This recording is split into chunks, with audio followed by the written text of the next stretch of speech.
Are you preparing for a disability support worker interview? Do you want to confidently answer the most common questions and impress your potential employer?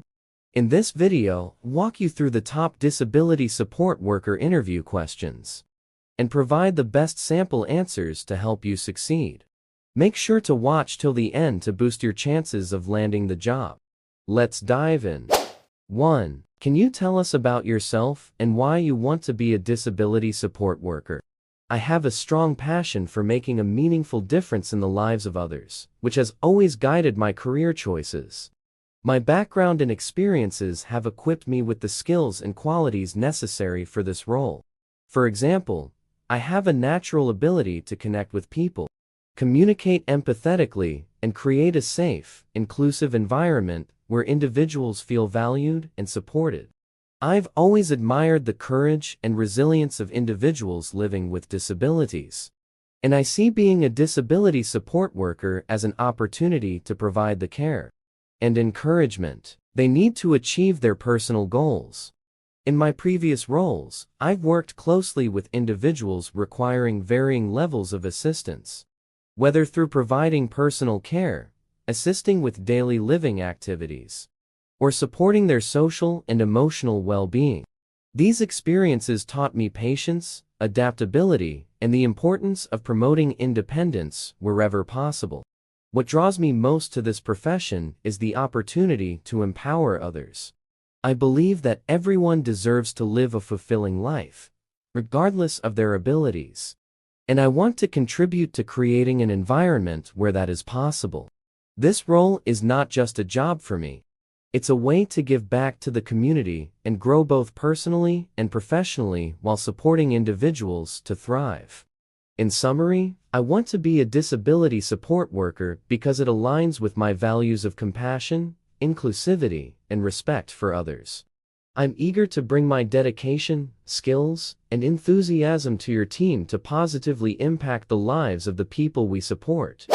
2. What experience do you have working with individuals with disabilities? In my previous role as a support worker, I gained significant experience working with individuals with a variety of disabilities, including physical, intellectual, and developmental disabilities.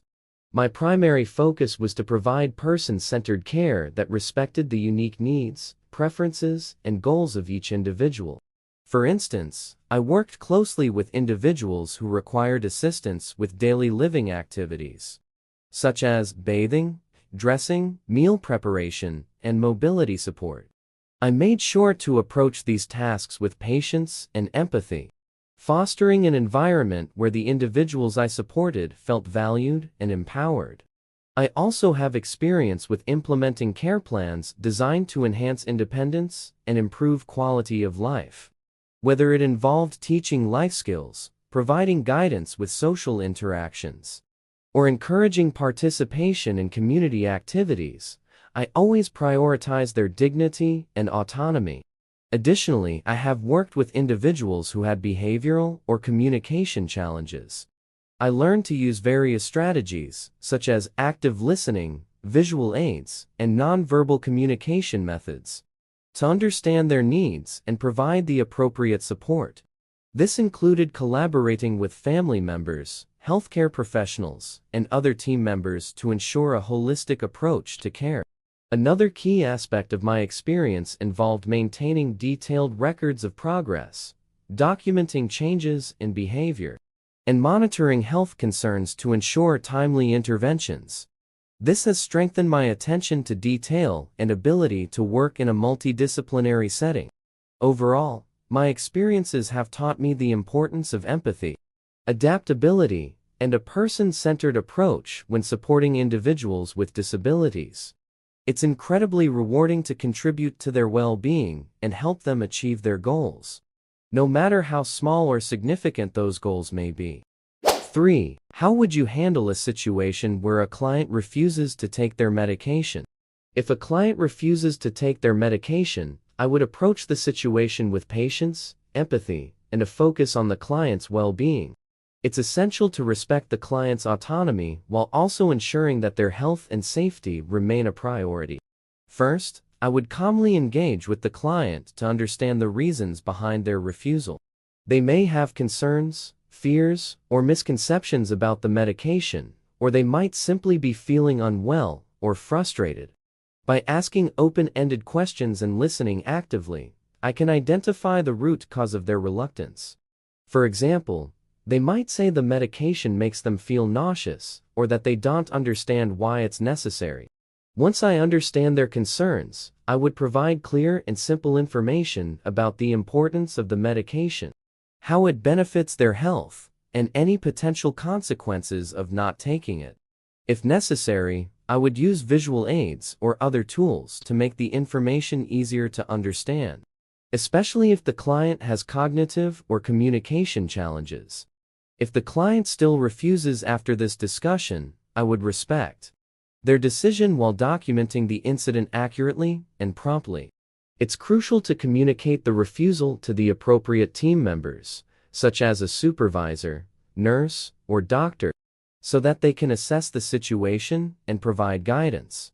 Depending on the client's care plan, there might be specific steps to follow in such cases. I would also explore alternative solutions where possible. For example, if the client dislikes the medication's taste or form, I could consult with the healthcare provider about alternative options, such as liquid medication or a different schedule. Building trust and rapport with the client is essential in encouraging cooperation over time, as a strong relationship can make them more receptive to following their care plan. Throughout the process, I would remain calm, professional, and supportive, ensuring that the client feels heard and respected. My ultimate goal would be to balance their autonomy with their health needs, while involving the broader care team to ensure the best outcome for the client. Before we proceed further in this video, if you're serious about passing your disability support worker interview, got something special for you. We've created an exclusive ebook packed with the most commonly asked disability support worker interview questions. Expert-crafted sample answers to help you impress employers. Bonus: free expert tips on how to pass your interview and master the STAR approach like a pro. And here's the best part. You can get it now at 50% off. Click on the sealer or fourth wall link in the description to download your copy today. It's super affordable. Need help? Chat with our customer support on WhatsApp or email. Don't miss this opportunity. Get your copy now and secure your dream job. Now, let's continue with the video. 4. Can you describe a time you had to deal with a challenging behavior from a client?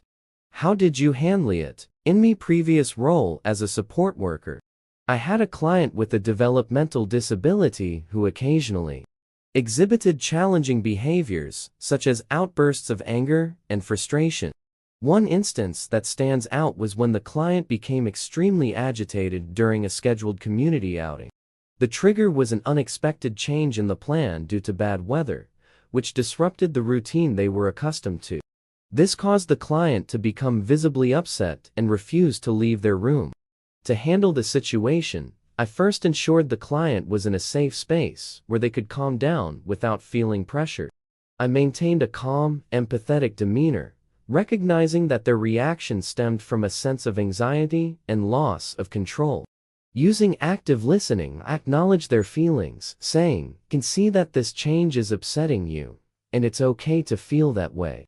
Next, I employed de-escalation techniques tailored to their individual needs.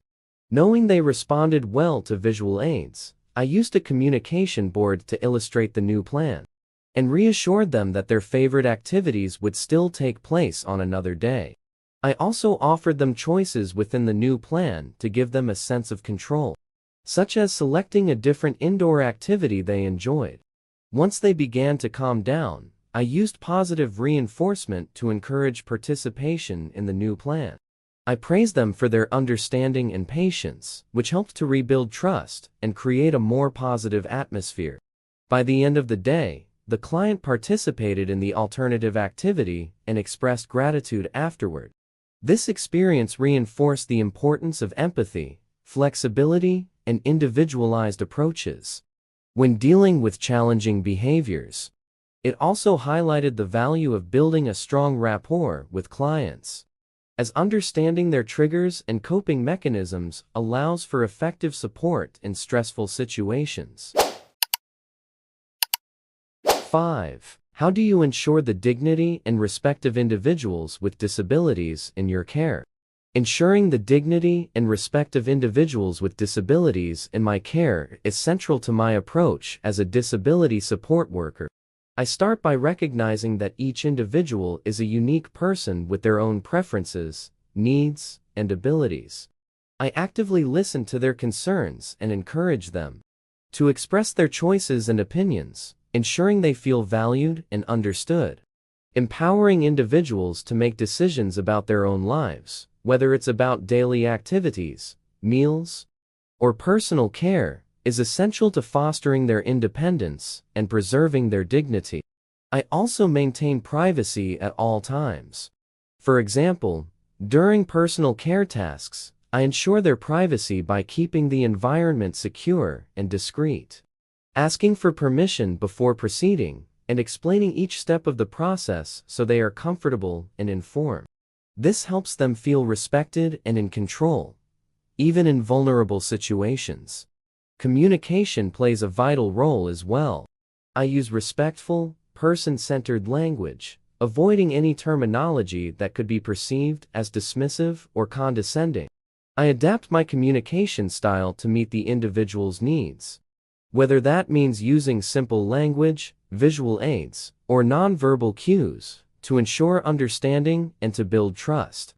Another key aspect is being attentive to their emotional well-being. I am proactive in observing any changes in their mood, behavior, or health, and I address concerns with sensitivity and care. Building strong, trusting relationships enables individuals to feel comfortable sharing their thoughts and feelings without fear of judgment. Finally, I advocate for their rights and inclusion. I work to ensure that individuals in my care have access to opportunities and resources that allow them to engage with their communities, pursue their interests, and feel like valued members of society. Whether it's supporting them in attending a community event or advocating for accommodations in the workplace, I aim to break down barriers that might limit their dignity and quality of life. In summary, ensuring dignity and respect for individuals with disabilities means fostering their independence, protecting their privacy, communicating with empathy, and advocating for their rights. This comprehensive approach helps individuals feel valued, respected, and empowered in every aspect of their lives. 6. What strategies do you use to communicate effectively with nonverbal clients? When working with nonverbal clients, effective communication is key to building trust, understanding their needs, and providing appropriate support. My approach to communicating with nonverbal clients involves several strategies, tailored to the individual's abilities, preferences, and unique communication methods. First, I always begin by observing and understanding the client's nonverbal cues, such as facial expressions, body language, gestures, and behaviors. These cues can provide valuable insights into their emotions, needs, and responses to different situations.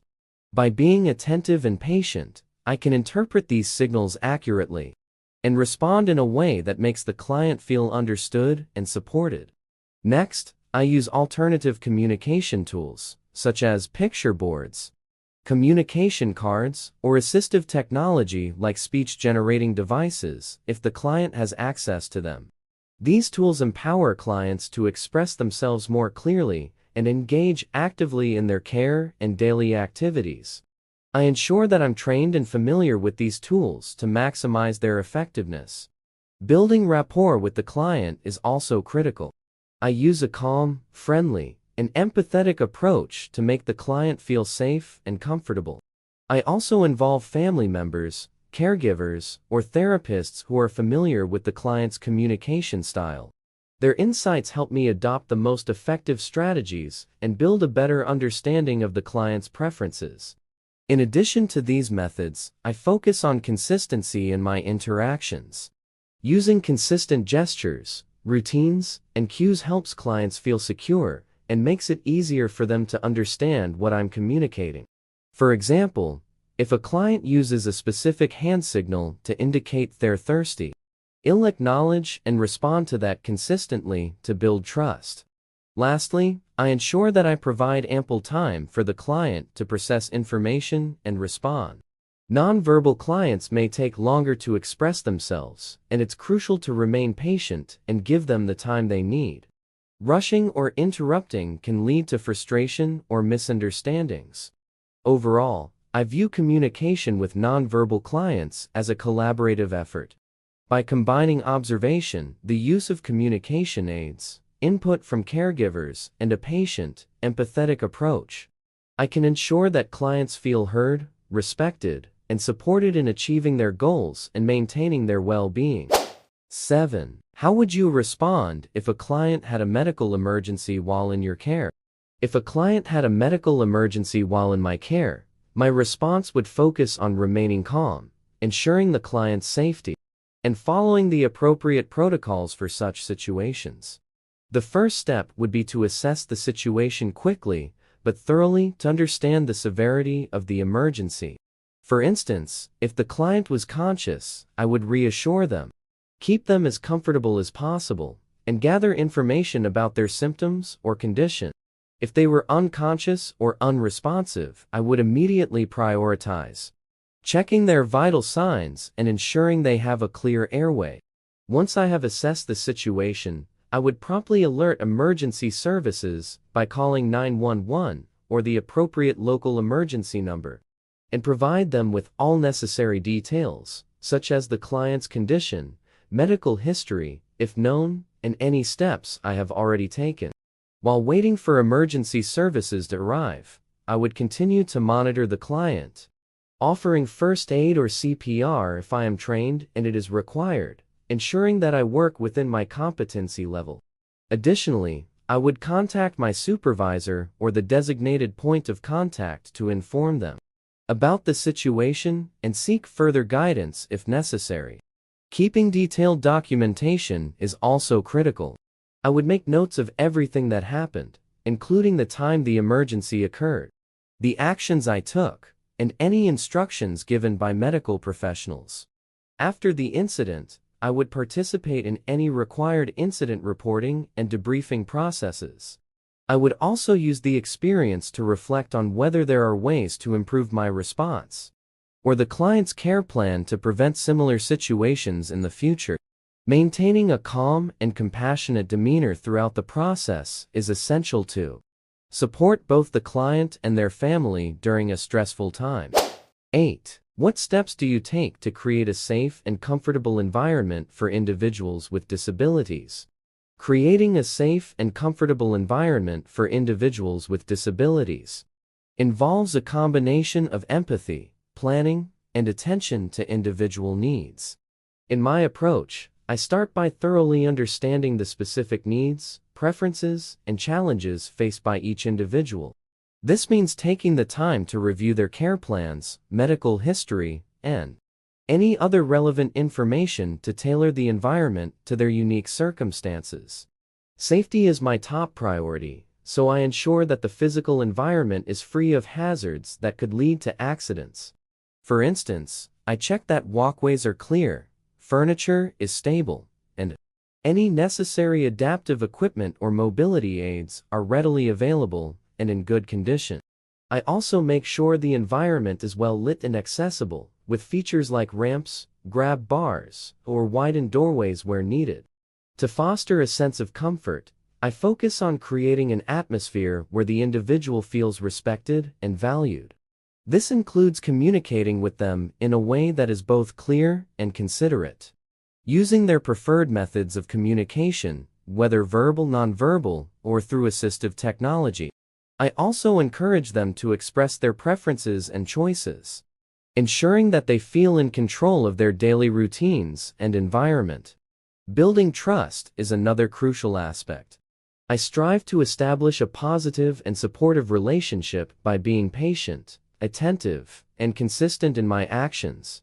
This helps individuals feel secure and supported, which is essential for their emotional well-being. In addition, I address sensory sensitivities by minimizing potential stressors in the environment, such as loud noises, harsh lighting, or overwhelming odors. If an individual has specific sensory needs, I adjust the environment accordingly to make it as calming and comfortable as possible. Lastly, I'm always mindful of promoting their independence and dignity. For example, I encourage them to participate in tasks they are capable of performing, while providing the necessary support to ensure their safety. This helps boost their confidence and contributes to a more positive and inclusive atmosphere. By combining these strategies, I ensure that individuals with disabilities are not only safe, but also feel empowered, respected, and comfortable in their environment. 9. How do you handle stressful situations or conflicts in the workplace? Handling stressful situations or conflicts in the workplace as a disability support worker requires a calm, empathetic, and solution-focused approach. When faced with such challenges, I prioritize maintaining professionalism and ensuring the safety and well-being of all individuals involved, especially the clients in my care. First, I focus on staying calm and composed, as reacting emotionally can escalate the situation. I take a moment to assess the circumstances, understanding the root cause of the stress or conflict. If the issue involves a client, I consider their individual needs, triggers, and communication styles, which often provides valuable context for addressing the problem effectively. For example, if a client exhibits challenging behavior due to frustration or misunderstanding, I rely on active listening and de-escalation techniques to create a supportive and calming environment. I ensure that they feel heard and respected, using positive reinforcement or redirection to guide the interaction toward a positive outcome. If the situation involves a colleague, I believe in open and respectful communication. I address the issue privately and professionally, discussing the matter directly while remaining objective and solution-oriented.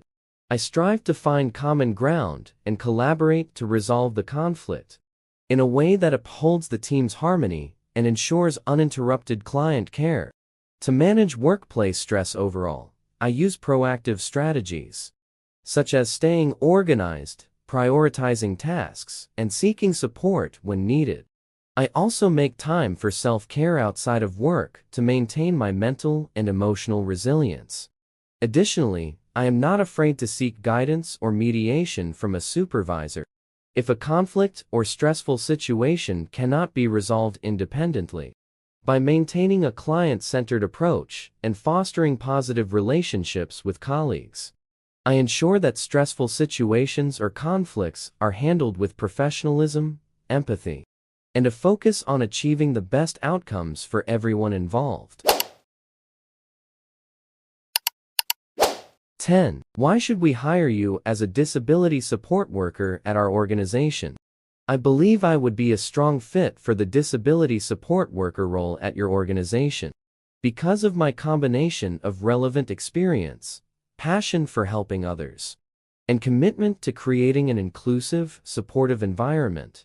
I have a deep understanding of the challenges faced by individuals with disabilities and am dedicated to promoting their independence, well-being, and dignity. In my previous roles, I have developed strong communication and interpersonal skills, allowing me to connect with individuals on a personal level and provide the compassionate support they need. I am patient, empathetic, and respectful, always ensuring that each person receives care tailored to their specific needs and preferences. I also have experience working with people from diverse backgrounds and with varying levels of disability, which has helped me refine my ability to adapt my approach based on the individual's unique situation. I am highly motivated to work in an environment that values collaboration, as I understand that working with a team of healthcare professionals, family members, and individuals themselves is essential in delivering the best possible care. I am committed to maintaining a positive attitude even in challenging situations, and am proactive in finding solutions to problems that may arise. Moreover, I am skilled in supporting individuals with activities of daily living, helping them achieve their personal goals, and assisting with medical and therapeutic needs when required. I am familiar with the importance of maintaining detailed records, following care plans, and adhering to safety and confidentiality guidelines. What sets me apart is my genuine passion for empowering individuals with disabilities and helping them lead fulfilling lives.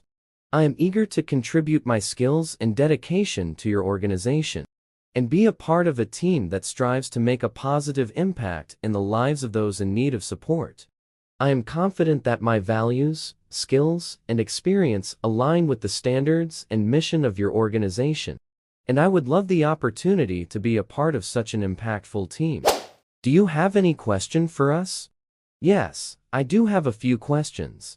First, I would like to learn more about how the organization supports its disability support workers in their professional development. Are there training programs or opportunities for further education to help enhance the skills needed for the role? Additionally, I'm interested in understanding how the team fosters a collaborative environment. How does the organization encourage communication and teamwork among its staff, especially when working on care plans for individuals with disabilities? Lastly, I would like to know more about the specific challenges faced by disability support workers in this organization. What are some of the common difficulties that workers encounter, and how does the organization provide support to help overcome those challenges? I believe that understanding these aspects will not only help me determine if I can contribute to your team, but also ensure that I'm fully prepared to meet the needs of those I would be supporting in this role. Now that you know the key disability support worker interview questions and how to answer them, it's time to practice and prepare. If you found this video helpful, don't forget to like, share, and subscribe to Damal Consult Career Academy for more expert interview tips. Let me know in the comments which question you found most challenging. Best of luck with your interview.